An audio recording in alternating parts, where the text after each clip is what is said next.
Muito bem, senhores. Então vamos dar início à nossa aula de Direito Financeiro, Tributário e Aduaneiro 2 do nosso curso de graduação em Direito. Muito bem. Hoje nós vamos falar sobre a ação de execução fiscal e os meios de defesa do contribuinte no âmbito de uma ação de execução fiscal. Vejam só, antes de enfrentar cada uma das etapas dessa ação e as formas, do contribuinte se defender, a gente tem que pensar o seguinte: o que é uma ação de execução? Uma ação de execução é uma ação na qual o credor exequente, possuidor de um título executivo, pede ao juiz que cite o devedor para pagar a dívida na execução comum 3 dias, sob pena de ver livremente penhorado seus bens. Na execução fiscal, 5 dias. A execução fiscal ela é regida por lei especial, qual seja a Lei 6.830 de 1980. Muito bem. Mas o pressuposto de que eu possa ingressar forçadamente nos bens de qualquer pessoa, o pressuposto é que eu possua um título executivo judicial ou extrajudicial. O que é um título executivo judicial, senhores? É uma sentença judicial transitada em julgado. E se eu tenho uma sentença judicial transitada em julgado, eu vou então peticionar, iniciar a fase de execução. Antigamente, a vantagem de ser velho é a gente poder testemunhar o que acontecia antigamente e o que acontece na atualidade.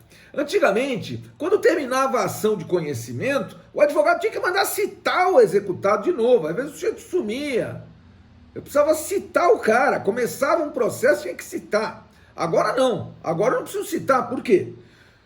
Porque, finalmente, o legislador entendeu que o processo de execução do título executivo judicial é uma continuação da ação de conhecimento. Ela termina e inicia-se o processo de execução. No processo de execução, você vai pedir ao juiz que intime o devedor para pagar a dívida líquida, certa, exigível, decorrente de uma sentença judicial trânsita, e vai pagar isso no prazo de 15 dias.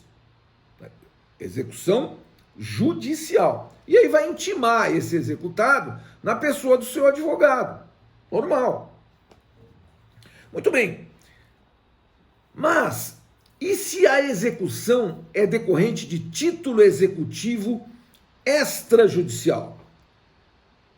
Então, nesse caso, eu vou pedir ao juiz que cite o devedor para pagar a dívida no prazo de 3 dias, sob pena de ver livremente penhorado seus bens. Aqui na execução fiscal, o prazo é 5 dias, nos termos da Lei 6.830 de 1980. Veja, e aqui o nosso prazo é 5 dias. Muito bem. Então o devedor será citado, poderá ser citado pelo correio para pagar a dívida ou oferecer bens no prazo de 5 dias.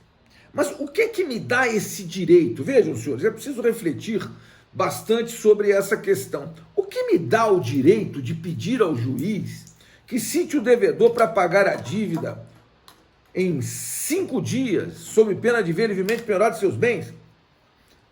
Veja, eu tenho que ser detentor de um título executivo extrajudicial.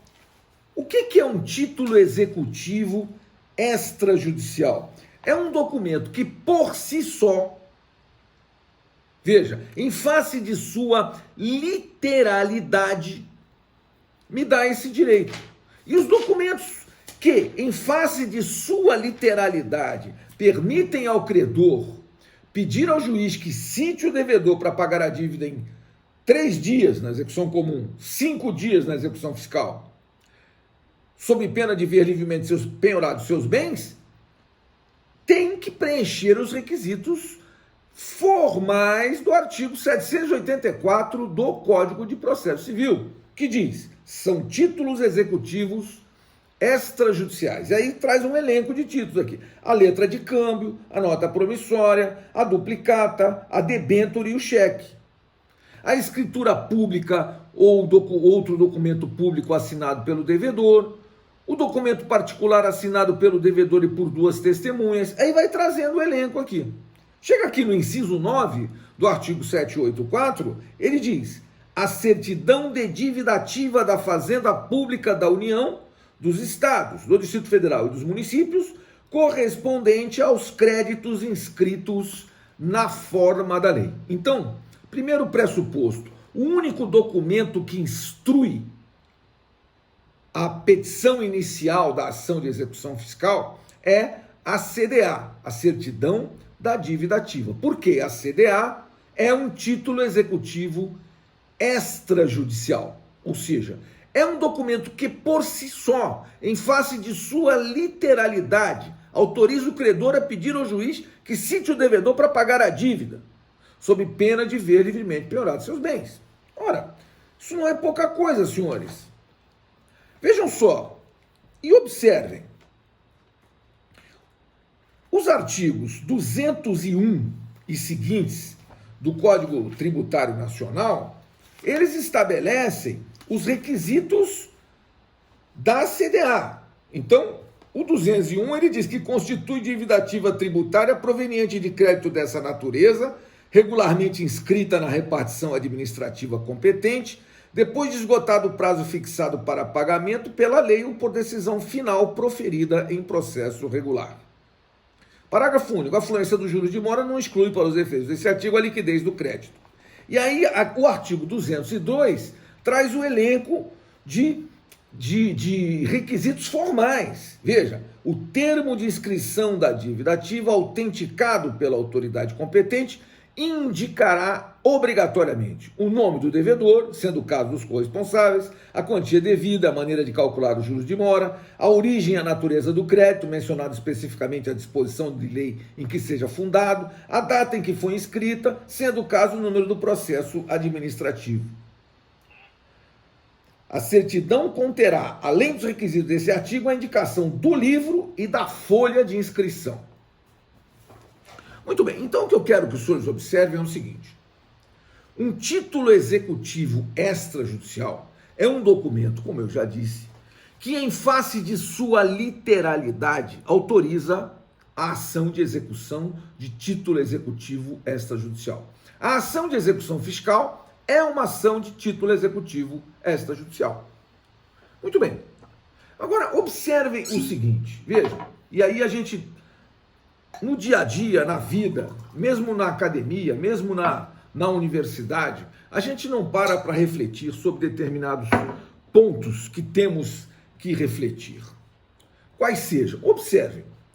Qual é o fundamento jurídico de uma ação de execução?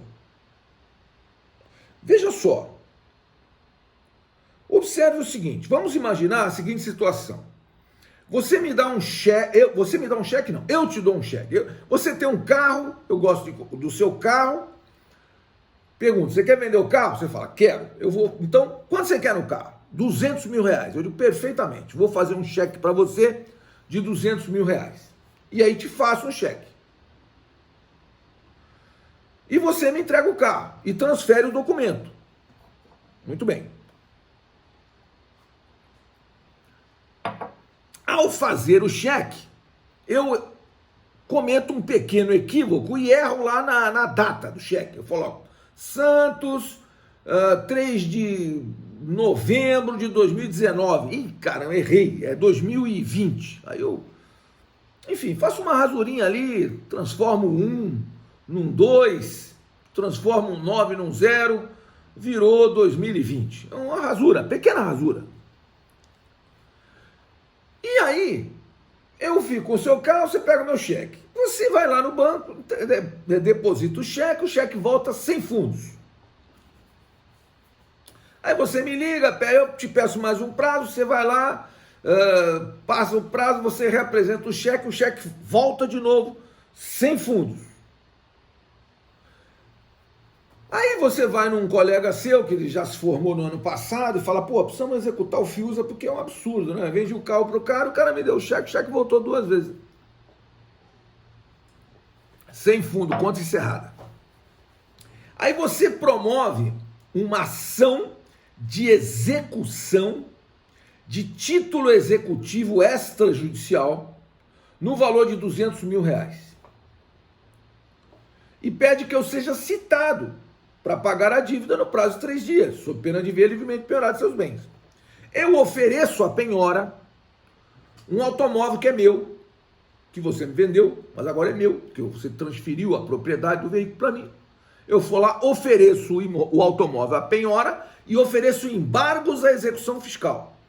Nos embargos, eu arguo o seguinte: esse cheque contém uma rasura na data. Por isso, não poderia ser objeto de uma ação de execução de título executivo extrajudicial. E eu quero que você seja condenado em custas processuais e honorários advocatícios de sucumbência, fixados de acordo com o artigo 85 do CPC, em 20% do valor da execução, que é R$200 mil. Quero que você seja condenado em R$40 mil de sucumbência. Pergunta: eu vou ganhar ou vou perder esses embargos? Ou você vai ganhar a impugnação ou você vai perder a impugnação? O que vai acontecer? Quem se habilita? Parar de dividir a tela aqui. Eu vou ganhar ou vou perder? Hã? Vai ganhar. Eu vou ganhar. Exatamente. Por quê? Porque você... Aí o Felipe vem com essa história, no direito tudo depende. Depende, né? Não é bem assim não, Felipe. No direito tudo depende, mas não vem querer me embromar não, me dar uma de Rolando Lero não. Deixa eu te explicar.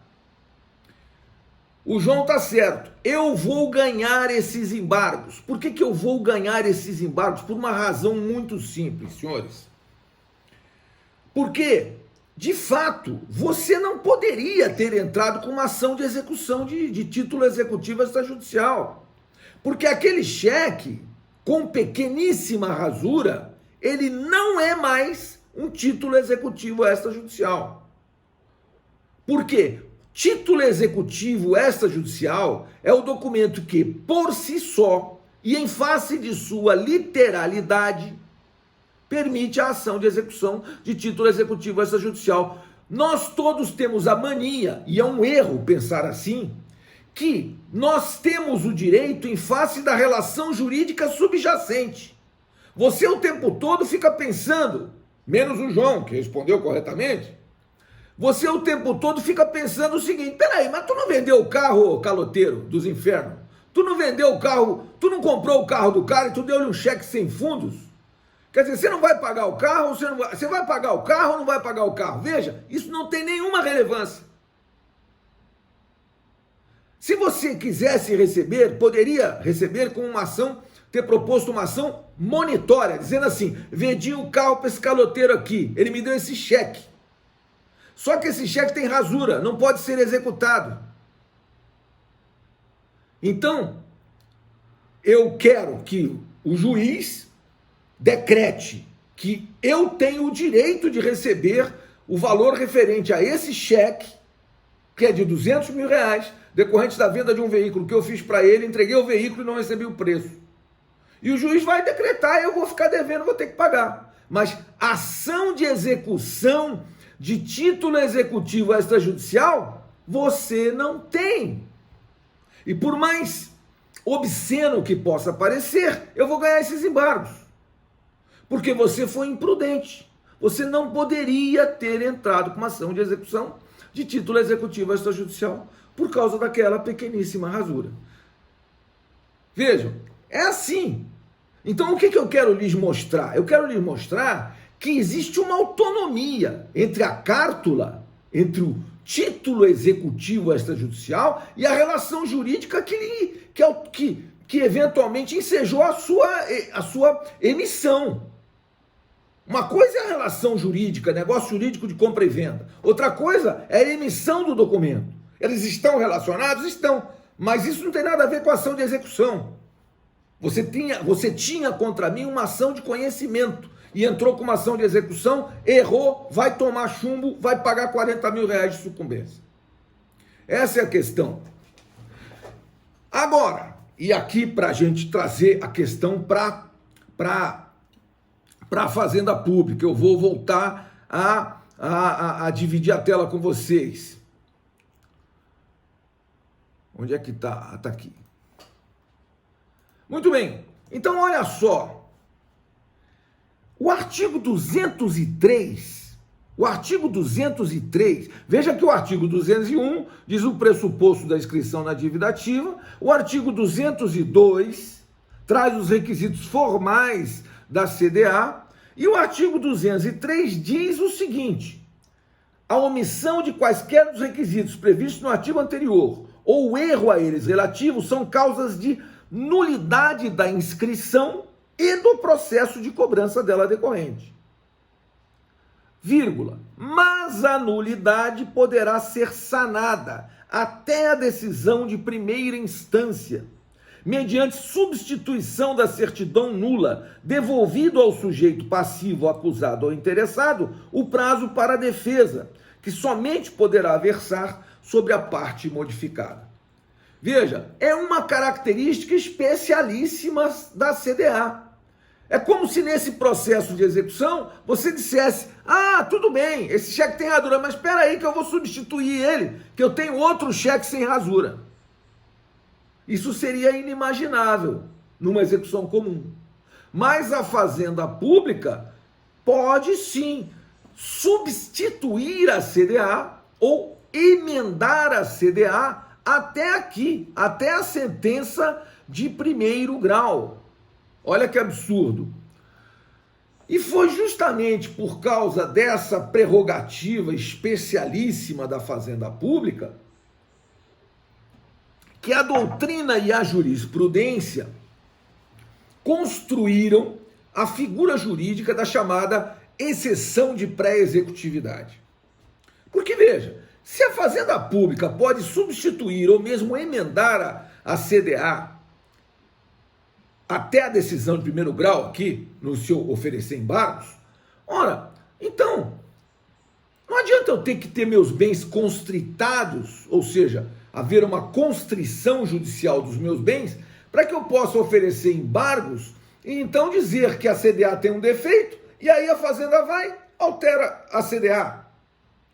Então, eu posso peticionar ao juiz da execução fiscal.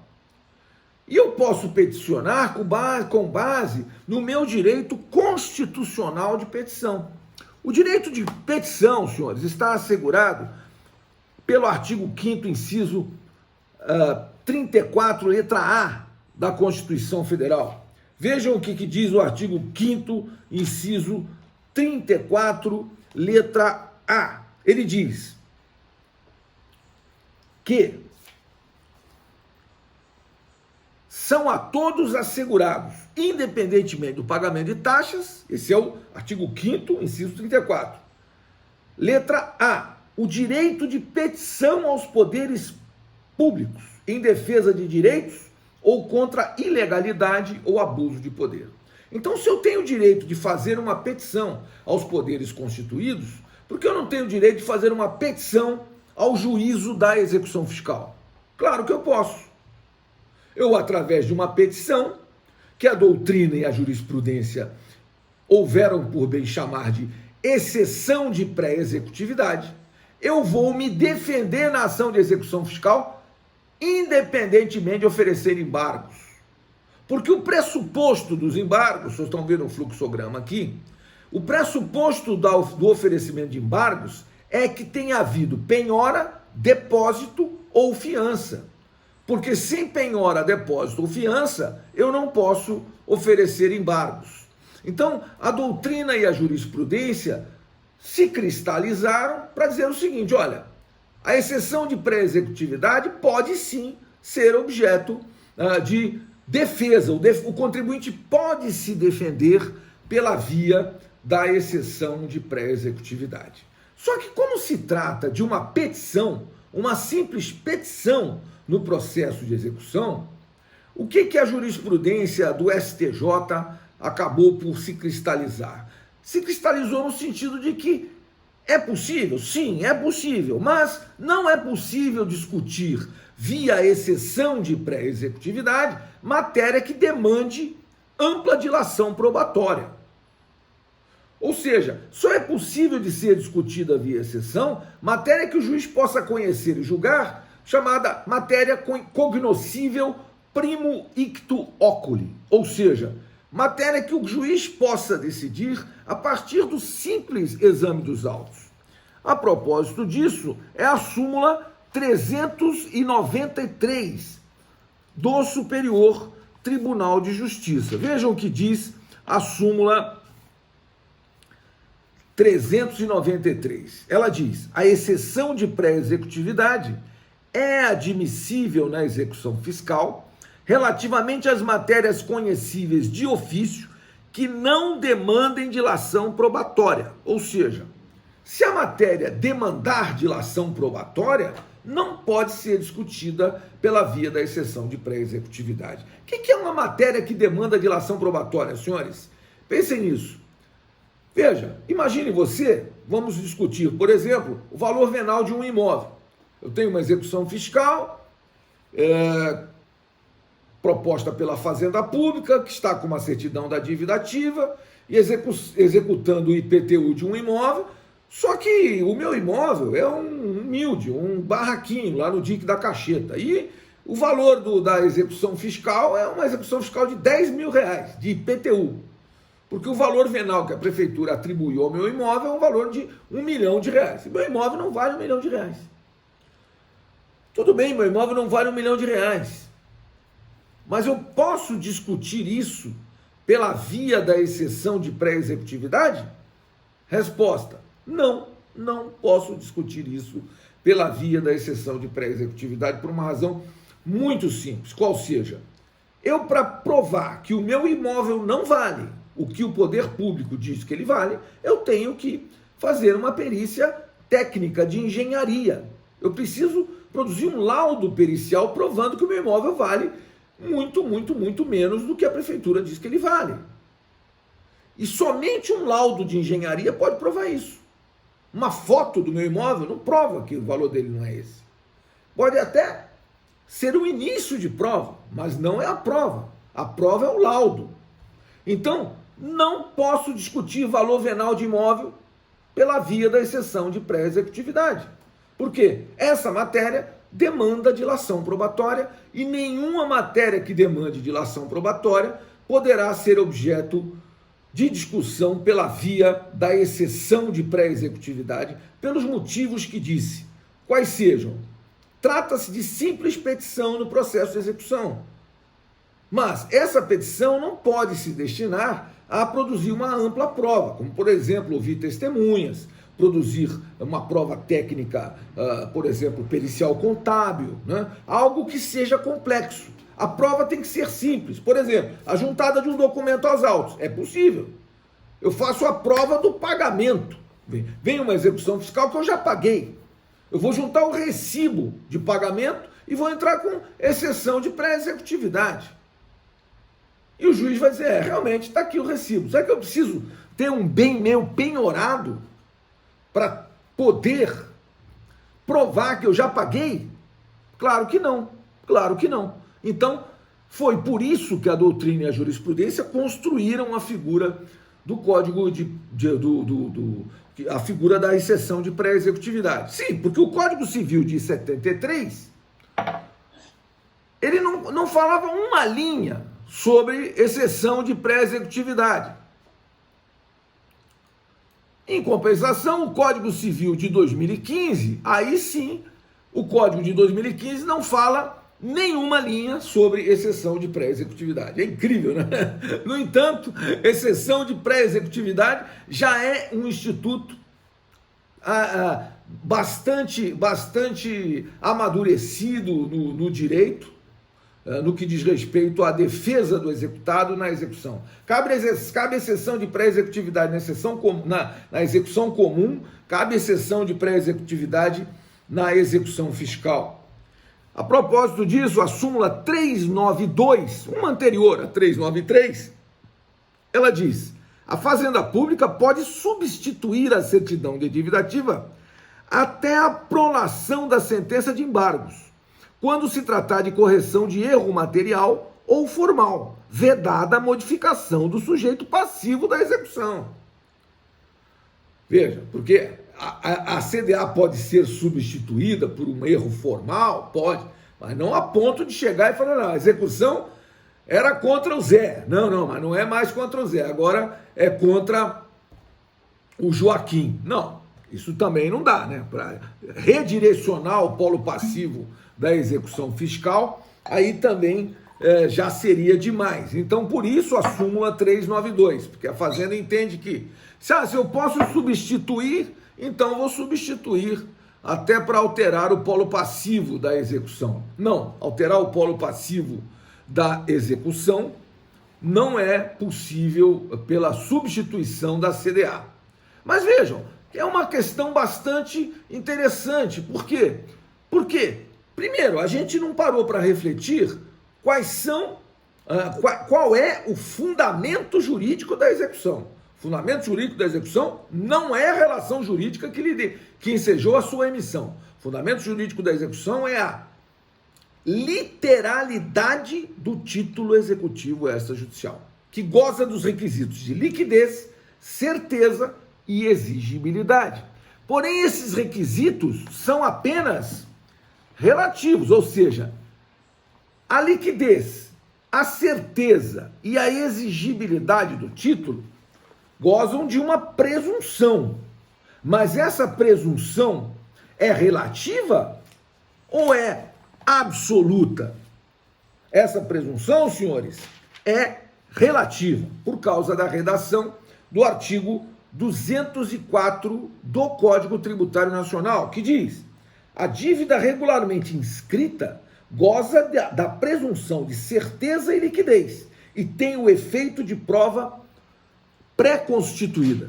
Porém, o parágrafo único do mesmo artigo 204, ele diz: a presunção a que se refere esse artigo é relativa e pode ser ilidida por prova inequívoca a cargo do sujeito passivo ou de terceiro que a aproveite. Então, a CDA goza de presunção de certeza, liquidez e exigibilidade. Porém, essa presunção é apenas relativa, não é uma presunção absoluta. É uma presunção iuris tantum, não uma presunção iuris et de iure. É uma presunção iuris tantum, ou seja, uma presunção relativa, que uma vez ilidida por prova em contrário, deixa de ser considerada como sendo verdadeira.